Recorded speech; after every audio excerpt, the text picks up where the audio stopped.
Hi everyone, so this video review is for The Sound of Her Smile by Sara. If you want to check out my review, I've just posted that, so if you're on YouTube there's a link in the description below, and if you're on my blog then there is a link within the post, and this is the video review. So, The Sound of Her Smile. This was a really emotional part of this series of stories, and it's the Jency Willett story. So we're back with Jency and Sophie, and they're working through the difficulties in their relationship to try and find a way to make it work. That's the most important thing for them. But with everything they've been through and the new challenges that they're kind of facing, the path isn't without any drama, and there's lots of disruption again.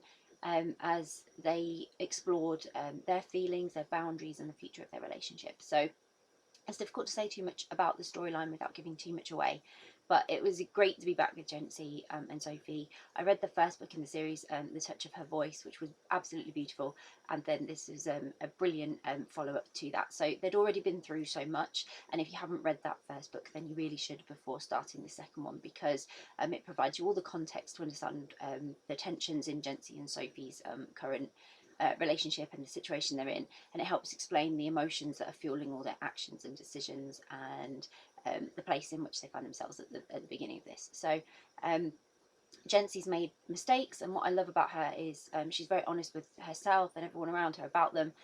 She's learned to do that. She's really grown as a character, and she's accepting the responsibility. She's really sort of she's not trying to pass blame off anywhere or make excuses. She understands what happened, she understood her part to play in it, and she owns that. And I think that's really admirable with Jency, because if you know her from the first book, you know that she was wary of owning all this and being in control and everything like that. So my heart always ends up breaking for Sophie. It did in the first book, it did in this one. She loves Jency so much, but even this part of the story, she was struggling with her past. It's still sort of lingering and causing her upset.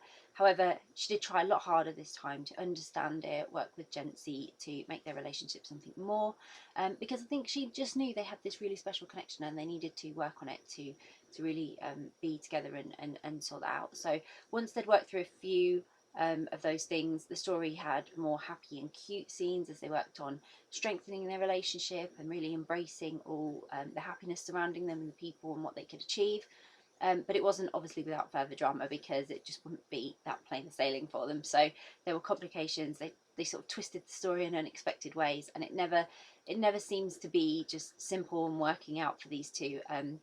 But it's a really great test for such a love. It really is challenging them in many ways. So this is a really heartfelt and emotional romance with characters who have a truly unique relationship, and I really enjoyed it, as I did the first book in the series. So I'll pop a link in the description so that you can grab a copy of The Sound of Her Smile by Sara, which I really hope you will. If you've read it, I would love to know what you thought of it, so please do share your thoughts. If you haven't read it yet but you're planning to read it, it's on your to be read list, or you're now super intrigued and thinking, yes, I want to read that or the series, then again, please do share and let us know, because it's always great to find out what you're interested in reading. And if you do read it, I really hope you enjoy it. Bye!